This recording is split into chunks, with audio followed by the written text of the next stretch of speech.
But I'm delighted that Switzerland and India have chosen to partner with each other. 5 years have gone by, but I do believe a lot of learnings have come in the process. I believe that there's a lot more that can be done given the changing thinking all over the world. Even in India, we have accepted the challenge of climate change with a different perspective in the last couple of years.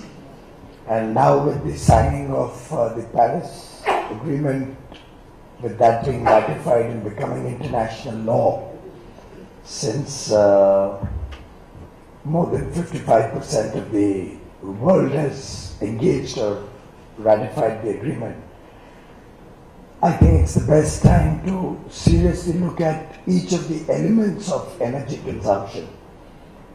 And for a country like India, our lighting, our domestic and commercial building energy needs are indeed disproportionately high compared to probably other parts of the world. More so because we still have a long way to go before the income levels of people increase.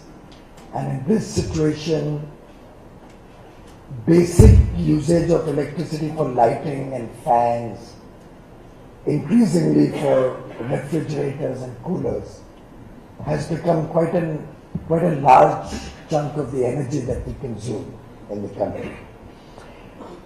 And for us to adopt modern building codes is also more relevant because in a rapidly transforming and expanding economy, we're going to do a lot of building construction in the next few years.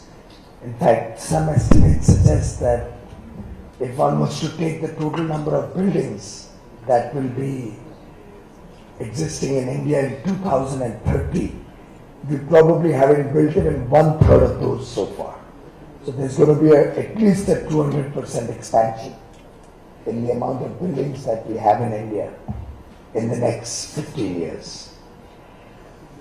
And in this situation, we have a possibility of doing it right ab initio. Usually such programs, such energy efficiency programs involve a lot of changeovers. So you have to retrofit existing buildings, you have to redesign a lot of what has already been done. But we in India now have an opportunity to start afresh, start smart, and be ahead of the curve faster than possibly any other country, because with our affordable housing for all program by 2022, the rapidly increasing industrial landscape or manufacturing base that we are trying to encourage, I think we have a great opportunity to bring in the best of technologies and the best of ideas from around the world and implement it as we set up such large numbers of buildings in India. But I'd like to just flag off a word of caution. Very often, what is relevant in Switzerland or Europe or the United States may not necessarily be relevant or may not fit into the budgets that we are able to afford in India. Capital in India is scarce and it's expensive. In parts of the world like Europe or America, you have significantly larger amounts of capital at very low cost, often at negative interest rates, as we hear Switzerland is in today, or Japan is grappling with today. You have a high cost of labor, we have a very significantly more competitive cost of labor in India.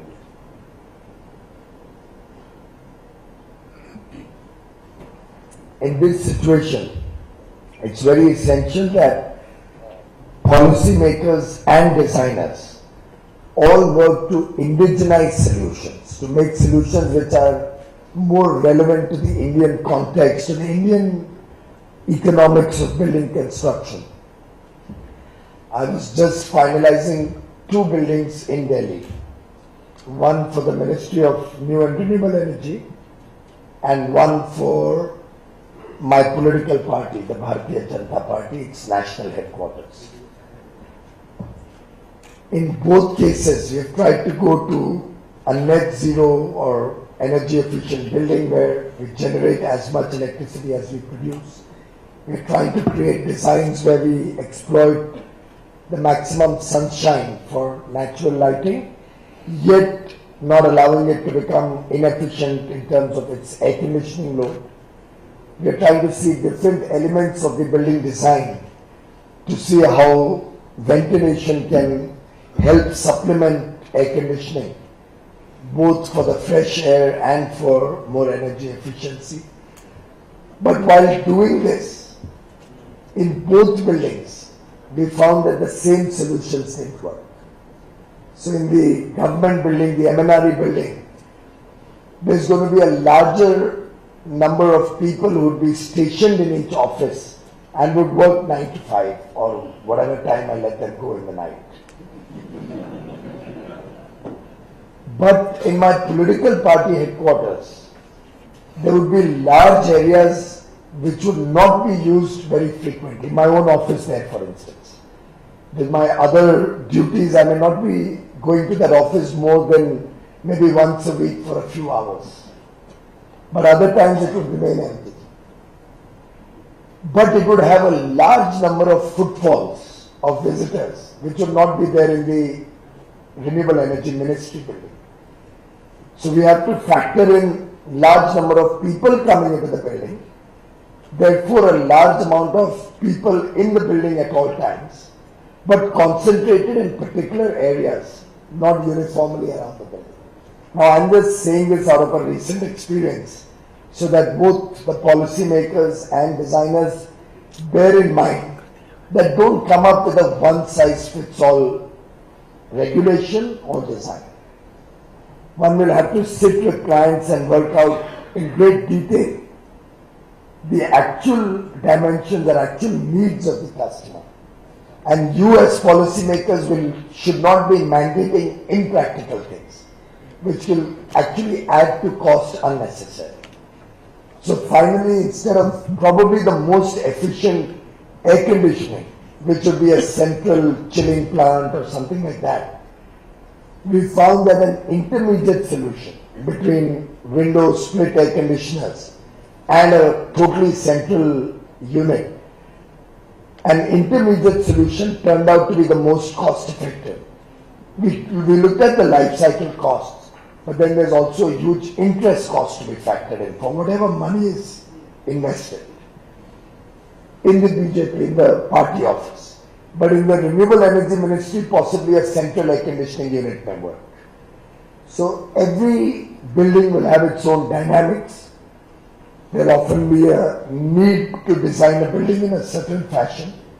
You may not always be able to probably have the highest level of energy efficiency in every building. But we should not let our policy or our designing be like an ostrich or just stand without reason on certain principles or certain regulation without its relevance to the particular building or particular client and his requirement being factored in. I do hope this partnership under this MOU will look at these kind of very typical Indian-centric issues when you engage with each other, how we can use domestically produced raw materials in different parts of the country more efficiently. Can we dovetail traditional designs?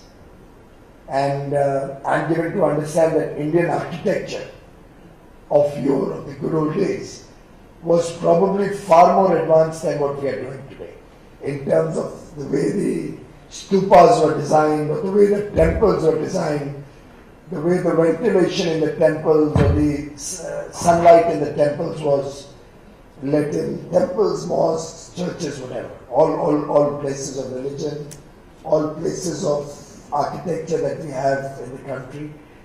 And I'm sure we can learn a lot if one was to go into history, go into tradition. After all, in some sense, architecture is also an expression of values. And each country has its own values, its own value systems, its own typically indigenous requirements. Of course, one cannot ignore the deep challenge of climate change. We are very conscious in this country. We would like to participate in this global effort to fight the problems of climate change. But at the same time, we believe that the West will also have to come forth and fulfill its commitments towards technology sharing, towards low-cost finance. And in a way, that's the common but differentiated responsibility that we often talk of. Particularly when countries like India or African countries or the less developed countries in any case are not responsible for this problem in the first place. This problem has emanated largely from the Western, more developed world, and I do believe it's incumbent on them to participate in this global effort far more proactively and not just shirk away its responsibilities. We yet have to see now, given the changing political dimensions in different parts of the world, how the story pans out going forward. So my own sense is that irrespective of political changes, climate change will have center stage in the global political and economic discourse. And I do hope to receive the continued support and continue to engage with Switzerland and other countries to further improve our Indian building design codes, our plans going forward in the future. And this spirit of partnership, and Switzerland has always been a valuable partner of India, save and except for the unsavory part, which is also a lot in the news and discussed these days. But I do hope after the recent agreement that the Swiss government and the Indian government have entered into, hopefully that story will be a story of the past and we can work together as partners in a new and evolving world, as partners in a clean world, clean in every sense of the word, and work together to make this a better planet.